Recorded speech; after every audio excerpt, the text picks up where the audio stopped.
TutorCruncher has a wide range of other resources, do they not, to help individual tutors? Absolutely. And actually, yeah, there are a couple of big developments on that front that I thought would be good to talk about. I don't think we've spoken about them publicly yet. So this is the big news drop, Qualified Tutor.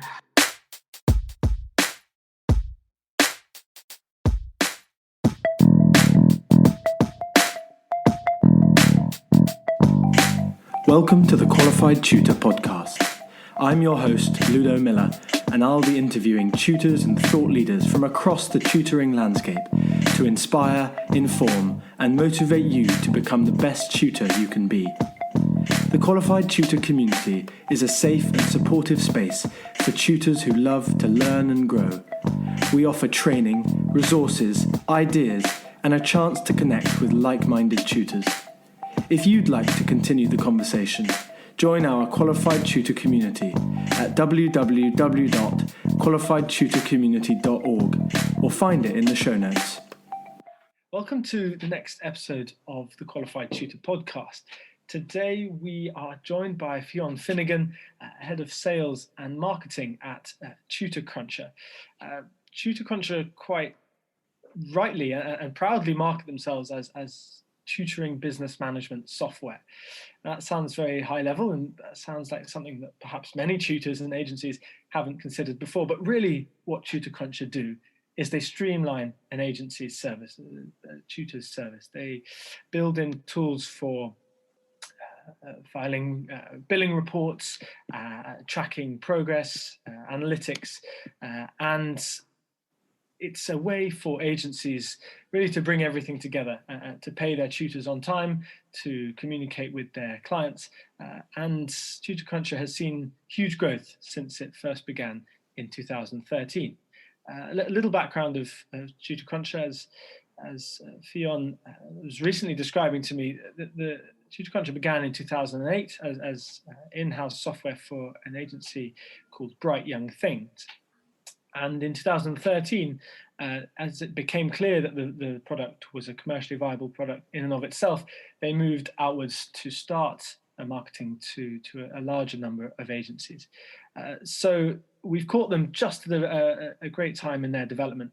And we are delighted to be bringing them on, not only because TutorCruncher play a huge role in the tutoring industry today, but also because on a personal level, I, as a tutor, have used TutorCruncher many times and believe it's really one of the greatest additions that the tutoring industry has seen.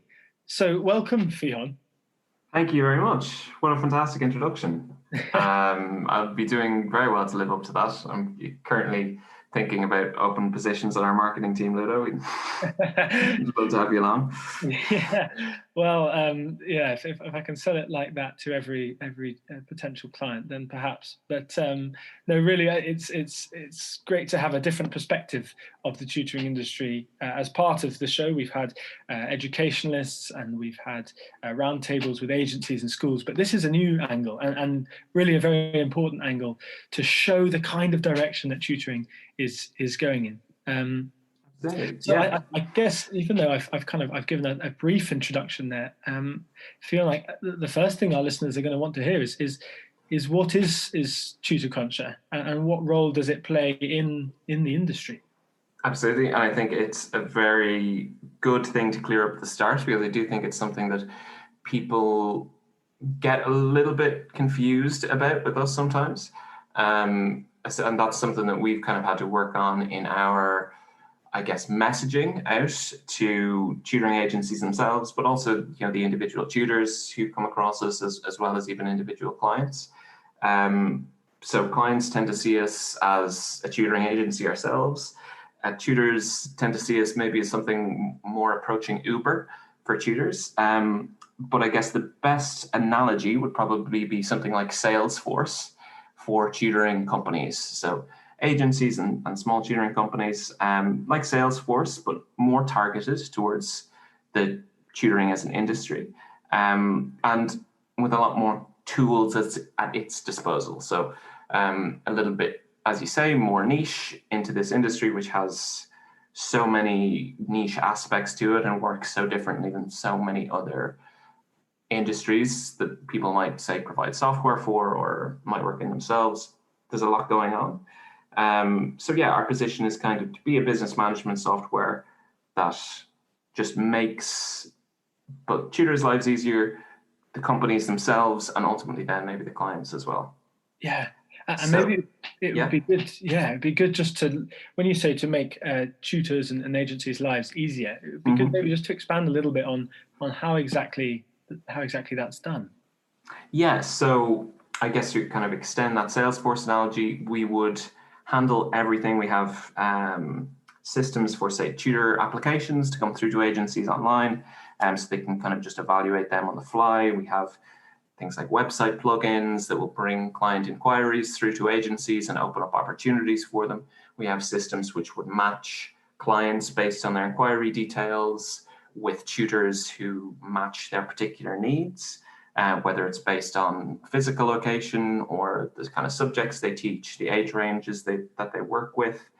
And we would also handle everything. So we'd handle the scheduling side of things, and also the invoicing, billing, analytics, all that kind of management back-end stuff as well.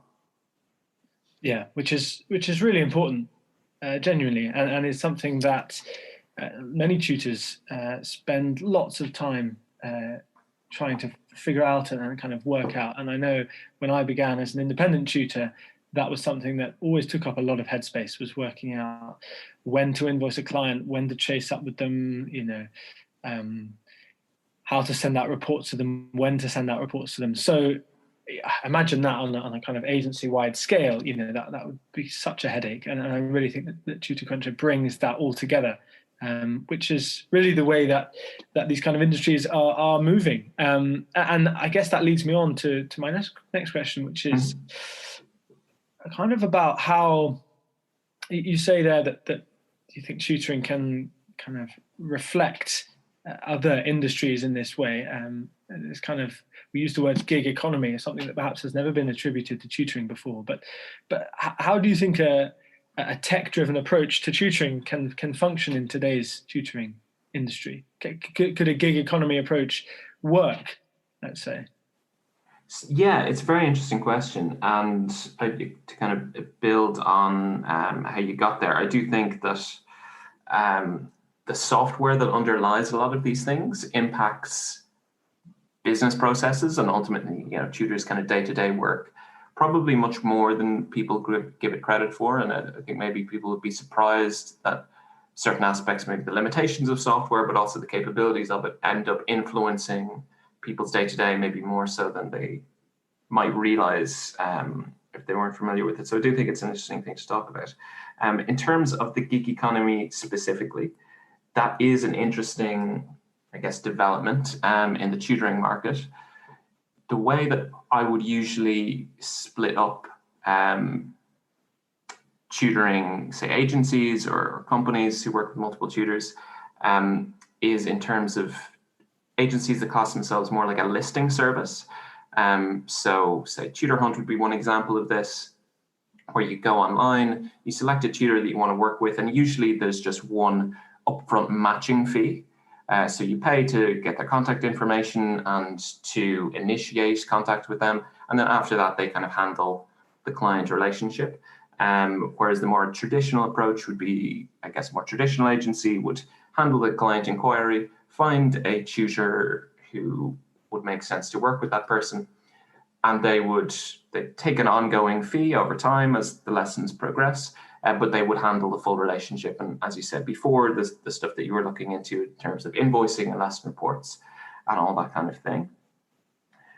So I think that one reason that maybe the gig economy in tutoring hasn't taken off, that listing service approach hasn't taken off in quite the same way, as I think you used an example when you were speaking before of things like food delivery companies, so Deliveroo, or maybe go back to the Uber example.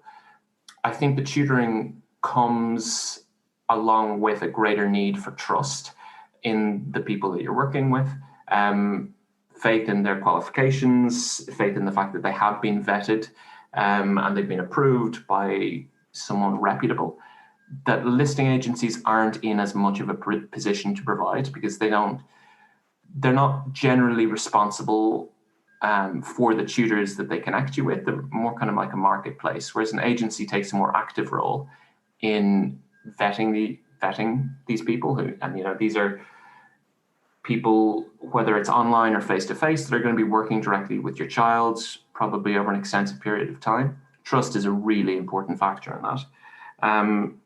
So that's definitely an impact on something like the gig economy taking to tutoring. Also, one of the interesting things, and this isn't necessarily an insight from quantitative data from our side, but just in my own role of talking to new companies as they're founded, we do find there is a great tendency among new companies to want to run as a listing service, generally because, and I can understand the motivation to this, is that they think of a listing service as something like passive income.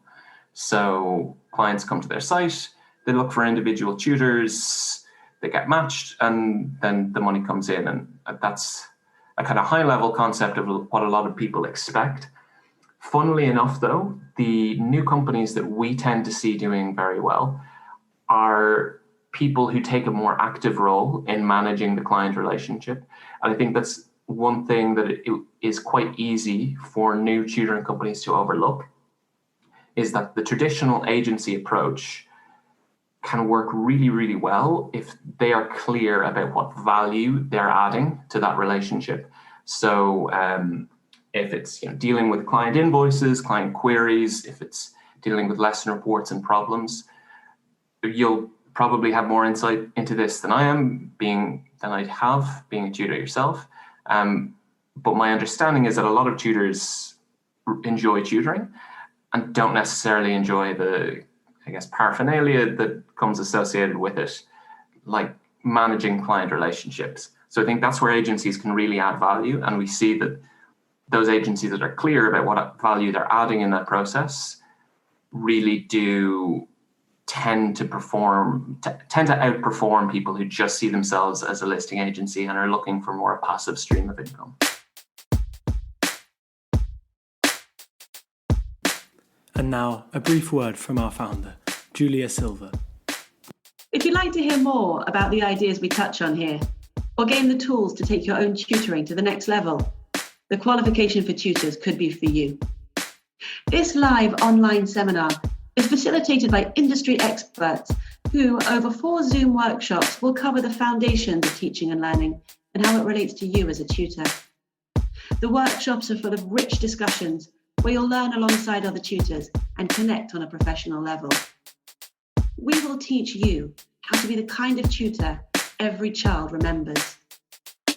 Visit our community space at qualifiedtutorcommunity.org and sign up now for our transformative course. We'll see you there.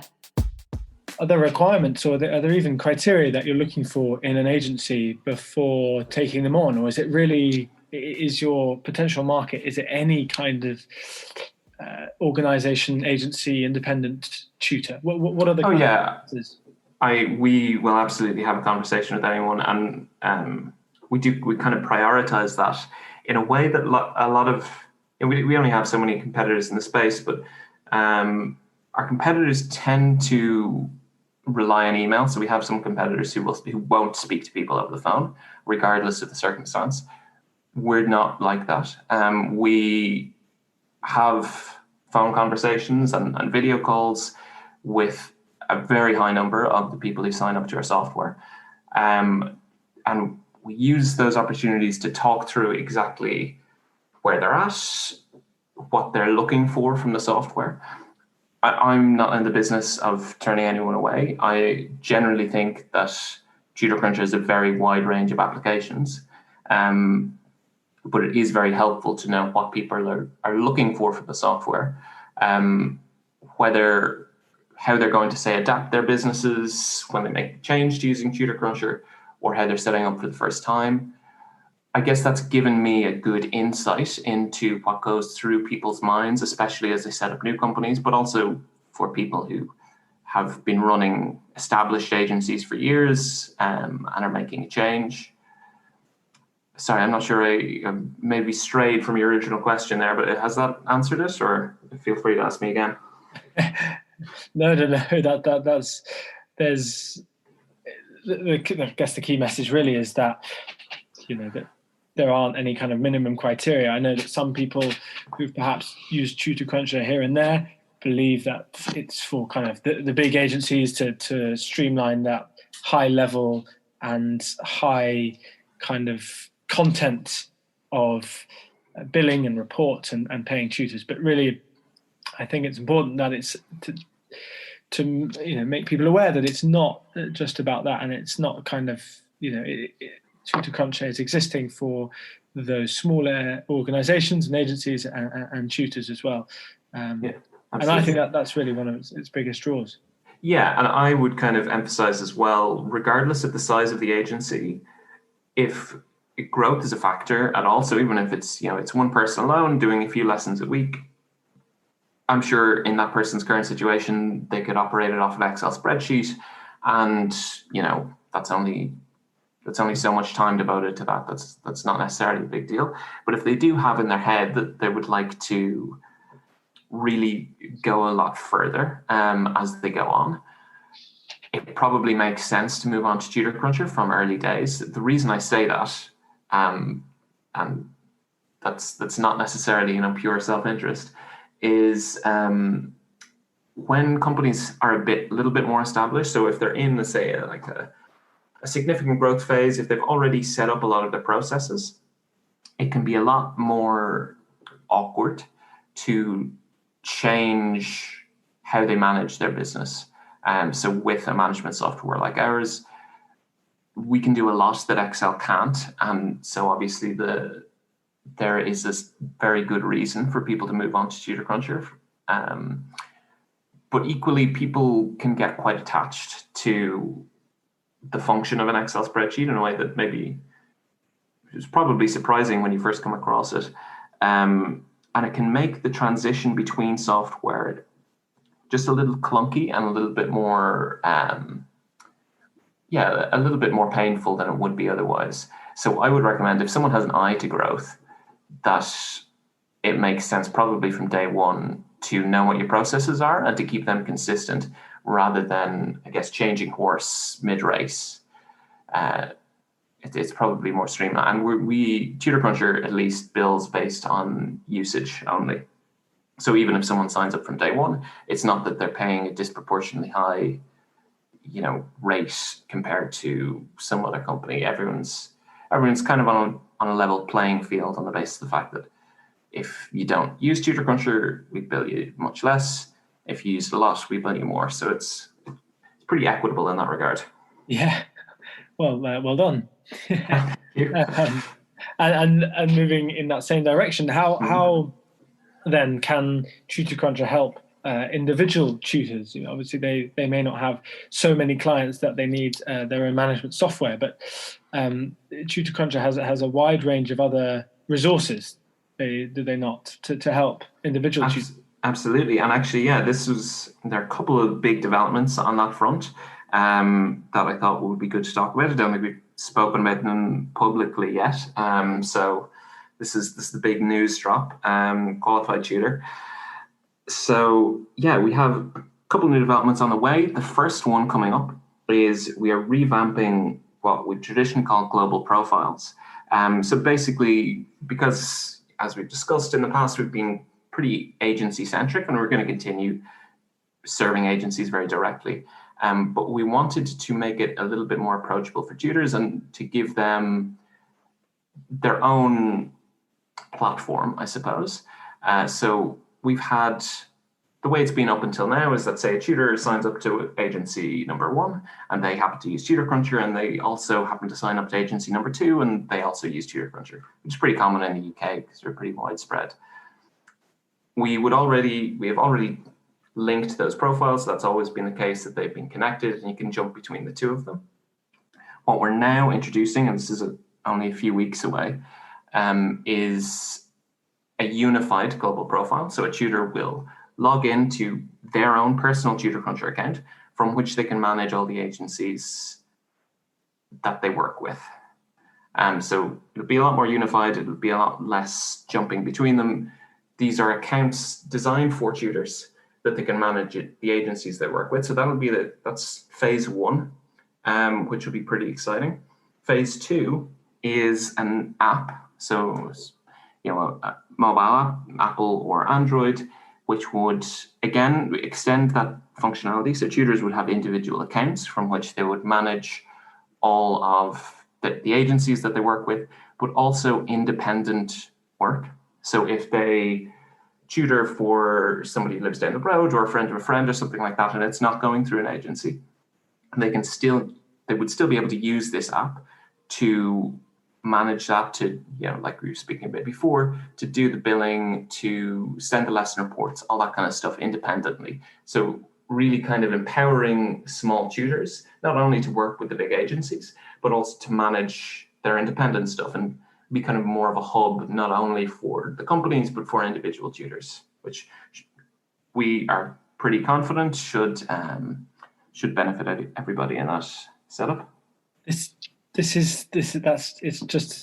huge. That I really can't stress enough how important it is in making tutors professionals. It's Absolutely. A really large part of the qualified tutor ethos, and it's amazing to see that reflected in TutorCruncher as well. It's great. Well, fantastic that for the public unveiling, we got some good feedback. I'll report that to the devs. They'll be smiling ear to ear. Yeah. This would be the wrong time, I think, to douse it, to put it out. But yeah, no, I'm very much in favour of giving tutors the platform and the tools to sell themselves as professionals.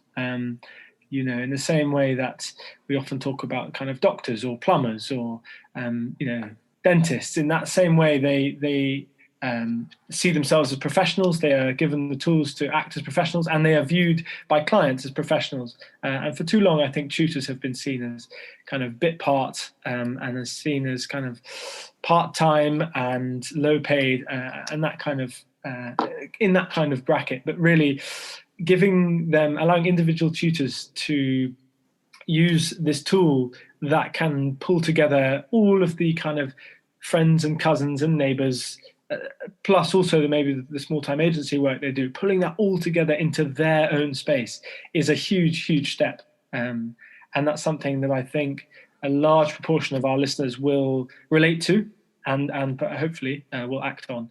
Although important to stress that this part of the conversation is not a sponsored sales pitch for TutorCruncher, but it is a really important development.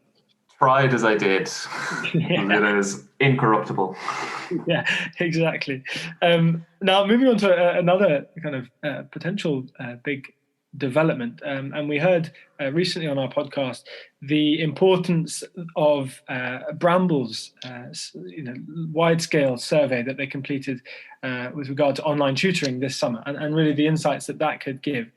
We wanted to touch here on TutorCruncher's recent, the anonymised data that they've collected and what that has told you guys so far. Yeah, so I think there's a few interesting things of note in this data. So we have a little bit about the US as well. I'll talk about the UK first, obviously, but it's interesting to kind of see a comparison with that other market. In the UK, we looked at, one of the fields we looked at was which subjects are the least saturated with tutors. So kind of what we see is the most lucrative subjects. Basically, these are subjects taught that have the highest number of lessons per tutors that teach those subjects. So the two that we came up with that were accounting, kind of generally accounting and actuarial studies, and also civil engineering.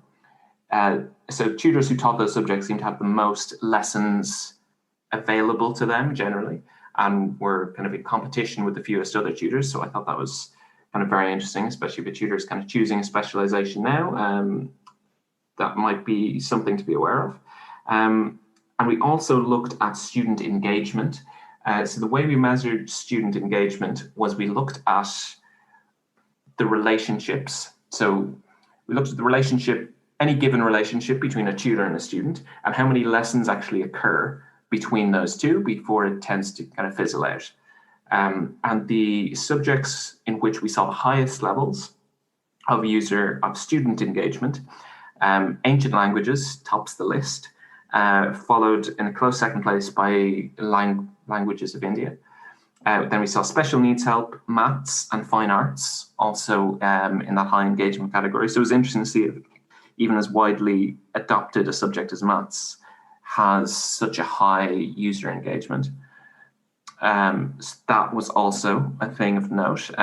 We noticed generally about, this is more about the agencies themselves who provide that tutoring, but 44% who operated in the UK were based out of London. So you see the usual kind of London versus rest of the UK divide there, particularly around tutoring. It seems pretty intense. The average cost of a lesson over all of the lessons over the last 2 years was £53 in the UK. And the average length of one of those tutor-student relationships was about 10 lessons. Obviously, as we said before, we saw much higher engagement in things like ancient languages. So that was all quite interesting. To compare that to the US, the most demand for tutors, Latin made the top 3 as well, which is interesting that it's both high in demand here in the UK and in the US. But we also saw much higher demand in the US for math and science, which was interesting in that I know, not necessarily from the data, but even just from working with a lot of US companies, that so many of them focus on math tutoring, and it still seems to be comparatively underserved. We also saw really high US user engagement in subjects, ancient languages again, Latin, Greek, also Russian and business consultancy were very high up there. And they were, Latin and Russian specifically, were very high in demand in the US and in engagement. And this is one of the most interesting things compared to the UK, because the average price of a tutoring lesson in the US was $27. So if you recall from a moment ago, that compares with an average price per lesson in the UK of £53. So, you don't even have to go into the conversion to see that UK lessons are roughly twice as expensive on average as US lessons. I imagine a lot of that has been affected by the fact that the US tends to be more informal, more online, less, I guess, professional, and less of an emphasis on things like qualification than we are in the UK, but still interesting, and I'm sure a little bit disheartening to some of the parents out there to hear how expensive UK lessons are in comparison. Yeah, and this is data that I guess many people in the tutoring industry have not seen before. That's a really fascinating insight into, just simple things like the price of a session, which is obviously so important for each element of the tutoring service. The parent, the tutor, and if there's an agency involved as well, the agency. It's right at the heart of how affordable it is, and therefore how viable tutoring is. And it's something that we have to think about every single day. So learning that the average lesson cost is so much higher in the UK is perhaps telling for some parties, to some agencies, for some tutors, about whether they should lower, or if they feel they're much below that, maybe they feel that they should be kind of further onto the average lesson cost.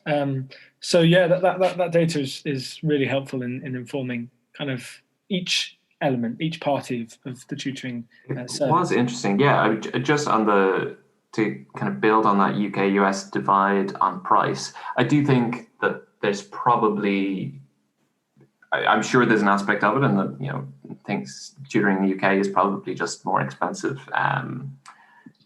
as you would expect from that. But I would imagine there are other things affecting that. So, and again, this is slightly anecdotal and based off conversations that we have with US companies. They do, though, tend to be a lot less focused on things like qualification and generally a lot more, I suppose, as you would expect, a bit more free market to the approach, and then whoever can teach it, hop online, we'll do an on-demand session and we'll teach it. Maybe they're shorter, maybe they're much more informal, which is probably generally true about the US's market. So I would caution people from, I suppose, generally thinking that tutoring prices are just massively inflated. I'm sure that it seems likely that that's a factor as well.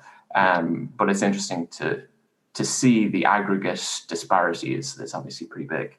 Yeah, and it's great to have this just as a beginning to looking into data for tutoring. And this is obviously not the first kind of data that's come out like this, but this is a really important step in both comparing, the UK to international tutoring, to tutoring internationally, but also to comparing, how many lessons on average each tutor student has, the price, the kind of the time that's spent going into each session. This is really important stuff to know, and we can be informed by the data. So thank you very much, Fionn, for sharing that. I think just to draw this chat to a close, there's been so much in that. I think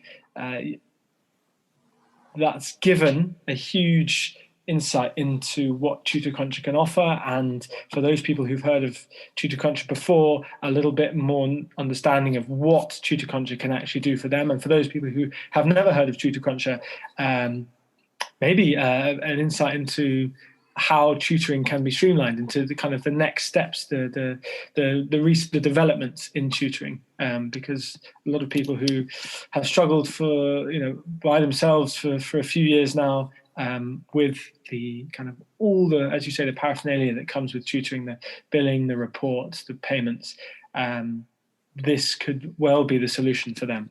But my final question is one that we have recently been ending our conversations with, because it really gives a good insight into the different perspectives of experts, in different parts of the tutoring industry. But Fionn, if you could wave a magic wand over the educational landscape today, what would we see? That is a very good question, and it kind of challenges, I guess, our way of thinking about it. It's not something that spends a lot of time on my mind, so it definitely gave me pause. I think that one of the big developments, and this kind of ties into the NTP stuff that we hear talked about, it would be great to see more local authorities getting involved with tutoring, and maybe being a little bit more open to tutoring as a supplement to traditional school-based education. I'm sure we all know, listening to this podcast, what the benefits are of one-to-one education for so many students. It would be great to see that employed a little bit more frequently, and also, tutoring comes with great flexibility, which is, I think, that's something that local authorities could take advantage of. We don't seem to be too bad generally in the UK in dealing with local authorities. But it would be great to see, and hopefully NTP will enhance that. And also, on a general note, TutorCruncher is very happy to run the kind of background business, and very happy to work with tools that are available for things like online learning. But honestly, we'd love to see more. So when I talk about tools for online learning, I'm thinking of things like whiteboards. So you mentioned Bramble earlier. We already do integrate with them. But if there are more tools available for things like whiteboards, online learning, online assessment as well, we would love to see that more of those. Ultimately, the better served, hopefully, everyone in this industry will be. So I would really encourage anyone who's involved with online learning tools, who's involved with online assessment tools, to reach out to us and let us know, because we're always looking for new people to chat to and integrate with, and see if we can improve our offerings by offering better integrations with services like that.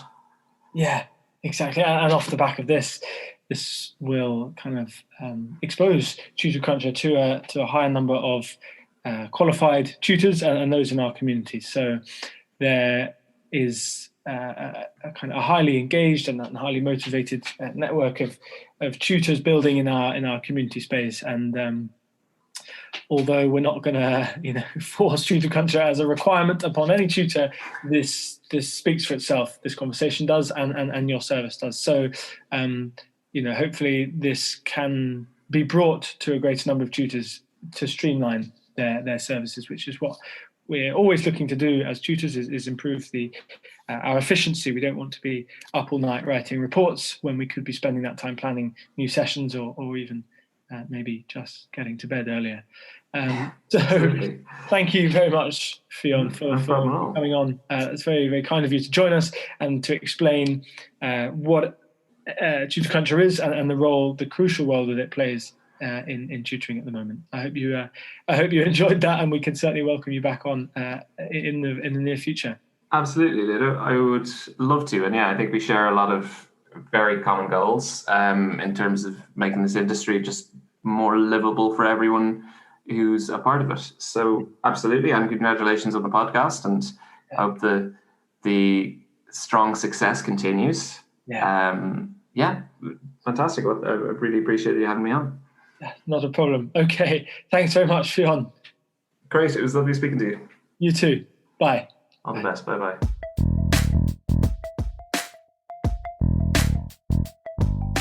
Thanks for listening to the Qualified Tutor podcast, where tutors share their expertise to support the tutoring community. If you'd like to continue the conversation, join our Qualified Tutor community at www.qualifiedtutorcommunity.org or find it in the show notes below. We exist to connect, share, and learn with you, because tutoring is a small job that makes a big difference.